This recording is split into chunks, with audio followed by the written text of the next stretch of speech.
రాష్ట్రంలో ఏడాది కూటమి పాలనతో మహిళలకు జరుగుతున్నటువంటి అన్యాయాలు అక్రమాల మీద ఈ రోజున ఈ రౌండ్ టేబుల్ కాన్ఫరెన్స్కి విచ్చేసినటువంటి రాష్ట్ర మహిళా అధ్యక్షురాలు గౌరవ ఎమ్మెల్సీ వరదు కళ్యాణి గారికి, మాజీ గౌరవ హోంమంత్రి వర్యులు తానేటి వనిత గారికి, ఎమ్మెల్సీ కల్పలతారెడ్డి గారికి, అలాగే మాజీ ఎమ్మెల్యే భాగ్యలక్ష్మి మ్యామ్కి, అలాగే ప్రస్తుత మేయర్లు, మాజీ మేయర్లు, అలాగే గౌరవ కార్పొరేటర్లు, ఎన్టీఆర్ జిల్లా అధ్యక్షురాలు, అలాగే ఇతరత్ర మన వైఎస్ఆర్సీపీ కుటుంబంలో మహిళా విభాగానికి సంబంధించినటువంటి ప్రతి ఒక్క ఈరోజు ఎవరెవరైతే ఏ ఏ విభాగానికి ఉన్నారో వారందరికీ కూడా మనస్ఫూర్తిగా నమస్కారాలు తెలియజేస్తున్నాను.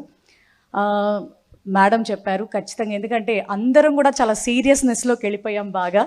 సో ఆ ఇదిని పోగొట్టడానికి మ్యామ్ తానేటి వనిత మ్యామ్ నన్ను చేసిన రిక్వెస్ట్ని బట్టి, నిగ్గదీసి అడుగు ఈ సిక్కులేని జనాన్ని, అగ్గితోటి కడుగు ఈ సమాజ జీవోత్సవాన్ని, మారదు లోకం మారదు కాలం, దేవుడు దిగిరాని ఏమైనా అయిపోని.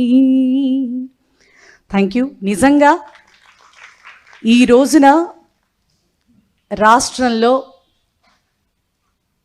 మహిళలకు జరుగుతున్న అన్యాయాలు చూస్తూ ఉంటే ఇది అన్యాయ పాలన, అక్రమ పాలన అనేటటువంటి మాటలు చాలా చిన్నవైపోతాయి. కీచక పాలన, దుశ్శాసన పాలన అంటే చాలా కరెక్ట్గా ఉంటుంది. మన జగన్మోహన్ రెడ్డి గారి ప్రభుత్వంలో మహిళలు చాలా గొప్పగా చట్టసభల్లో 50% ఆధిక్యతని సంపాదించుకుని ఆ స్థాయికి మనం వెళ్తే, ఈ ప్రభుత్వం వచ్చిన సంవత్సర కాలంలో మళ్ళీ మహిళలందరూ కూడా అన్ని రంగాల్లో ఉన్న మహిళలు కావచ్చు, అలాగే మన బిడ్డలు, ఆడపిల్లలు, చిన్నవాళ్ళు కావచ్చు, 100 సంవత్సరాల క్రితం వంటింటికే పరిమితం అవుదామా అన్న ఇది ఎలా ఉండేదో ఈరోజు ప్రస్తుత ఆడవారి పరిస్థితి ఇంత దారుణంగా ఉంది. ఈ రోజున నిజంగా ఎంత భయంకరంగా అంటే, మేడం వాళ్ళు ఆల్మోస్ట్ చెప్పటం జరిగింది, మన ప్రభుత్వం రాగానే 40,000 బెల్ట్ షాపులు రద్దు చేసి ఒక క్రిస్టల్ క్లియర్ ఇన్స్ట్రక్షన్స్తో మరి జగన్మోహన్ రెడ్డి గారి పాలన ఆ విధంగా ముందుకు పోతే, సంవత్సర కాలంలో 60,000 70,000 బెల్ట్ షాపులకి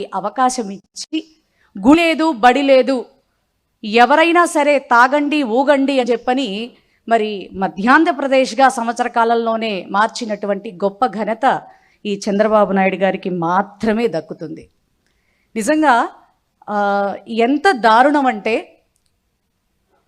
చంద్రబాబు నాయుడు గారికి అమరావతి మహిళలు మాత్రమే మహిళలుగా కనబడటం అనేది చాలా మనం బాధపడవలసినటువంటి విషయం. అంటే ఆ మహిళలు కాదా అని కూడా నేను మాట్లాడను, మనం కూడా మహిళలమే, ఈ రాష్ట్రంలో ఉన్న వాళ్ళందరం మనందరం కూడా మహిళలమే అని ఆయన గుర్తించాలి. ఎందుకంటే సాక్షి మీడియా ద్వారా ఎవరో జర్నలిస్టు మాట దొర్లినటువంటి మాటని పట్టుకుని ఇంత దారుణంగా సాక్షి మీడియా మళ్ళీ క్షమాపణలు కూడా చెప్పడం జరిగింది, కేఎస్ఆర్ గారు కూడా క్షమాపణ చెప్పడం జరిగింది బాధ్యత తీసుకుని. కానీ అంత జరిగినప్పటికీ కూడా కక్షపూరితమైనటువంటి చర్యలతో ముందుకెళ్ళి అసలు ఎలా చెప్తారు అసలు అయితే అబ్బా, అసలు ఆ రేణుకా చౌదరి గారికి అయితే మహాతల్లి నిజంగా ఆవిడ కాంగ్రెస్ ఎంపీగా ఏ రకంగా ముందుకు పోతా ఉందో నాకైతే అర్థం కావట్లేదు. మనందరం సిగ్గుపడాల్సిన చిన్న మాట కూడా చెప్తాను నేను, ఎందుకంటే గతంలో అనుకుంటా యూట్యూబ్లో వీడియో చూశానండి నేను, జర్నలిస్టులు మీరు తాగుతారు కదా, మీరెట్లా సారా వ్యతిరేక ఉద్యమంలో పాల్గొంటారు అని అడిగితే అసలు నిజంగా దానికి దీనికి సంబంధం ఏంటని అడిగింది ఆవిడకి అస్సలు వర్తించదట. ఈవిడ మళ్ళీ మన జగన్మోహన్ రెడ్డి గారి గురించి తప్పుడు మాటలు మాట్లాడుతుంది.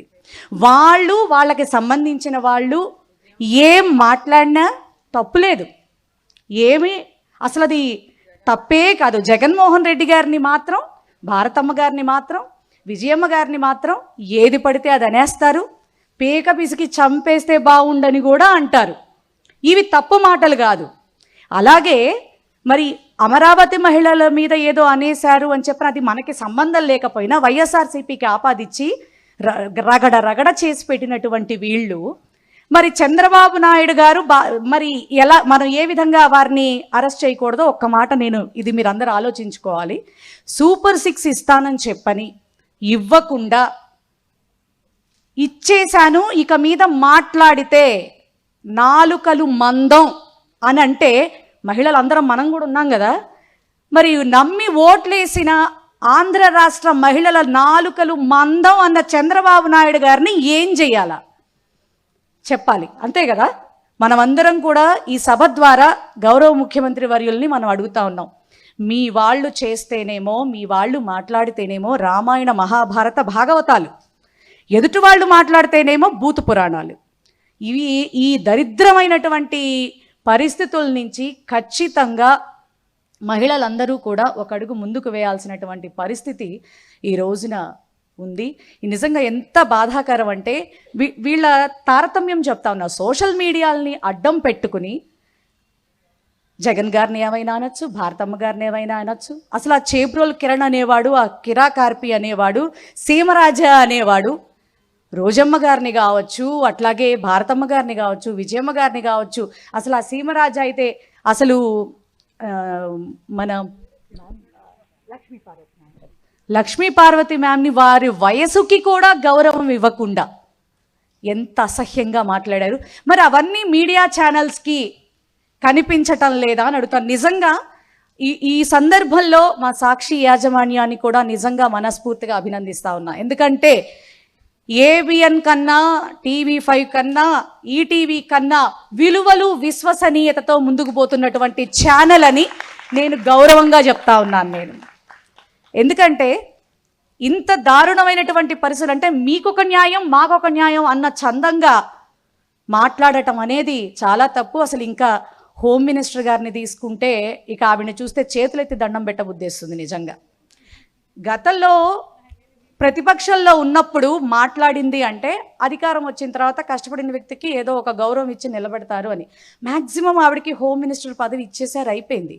ఆవిడ అడ్మినిస్ట్రేషన్లో ఉన్న విషయం మర్చిపోయి ఇప్పటికీ కూడా జగన్మోహన్ రెడ్డి గారినే తిడతాను, లేకపోతే ఆయన ఏం చేస్తే అది చేస్తాను అంటోందే తప్ప రాష్ట్రంలో ఆడపిల్లల మీద, మహిళల మీద ఇన్ని అరాచకాలు, ఇన్ని అక్రమాలు, ఇన్ని అఘాయిత్యాలు జరుగుతూ ఉంటే అదే మేడం, అదే అర్థం కావట్లేదు. అసలు ఆవిడికి పదవి ఎందుకు ఇచ్చారనేది జగన్ గారిని తిట్టడానికి అయితే అధికార ప్రతినిధి తీసుకొని కూర్చోవచ్చు మేడం, పార్టీ పదవి తీసుకోవచ్చు.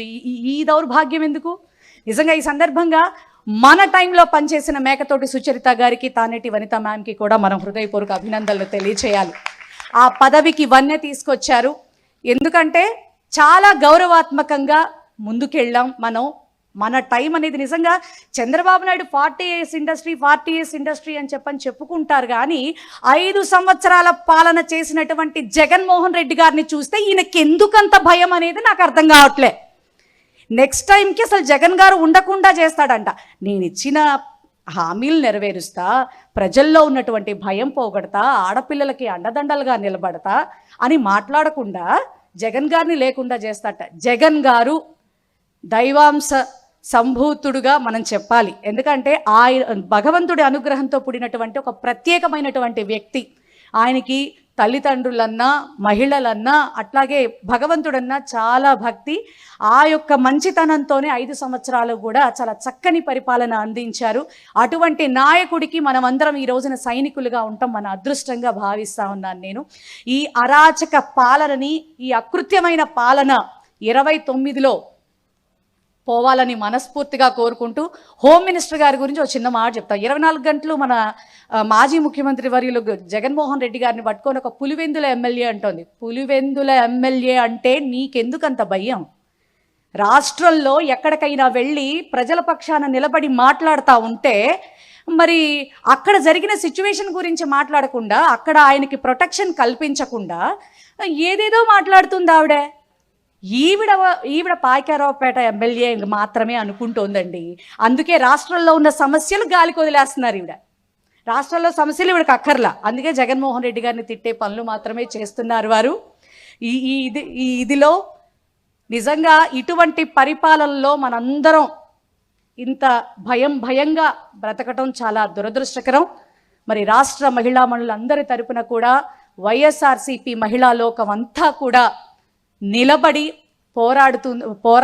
పోరాడుతుందని అటువంటి చక్కని బాధ్యతలు మనం అందరం కూడా తీసుకుని మరి జగన్మోహన్ రెడ్డి గారి ఆదేశాల మేరకు మనం 29 వరకు కూడా ఎటువంటి భయాలకు ఎటువంటి ఇదికి మనం లోనవ్వకుండా ఖచ్చితంగా జగన్మోహన్ రెడ్డి గారిని మళ్ళీ 29లో సీఎంని చేసుకుని ఈ ఆంధ్ర రాష్ట్రానికి స్వర్ణాంధ్ర పాలన ఇవ్వాలని మనస్ఫూర్తిగా కోరుకుంటూ థ్యాంక్ యూ సో మచ్.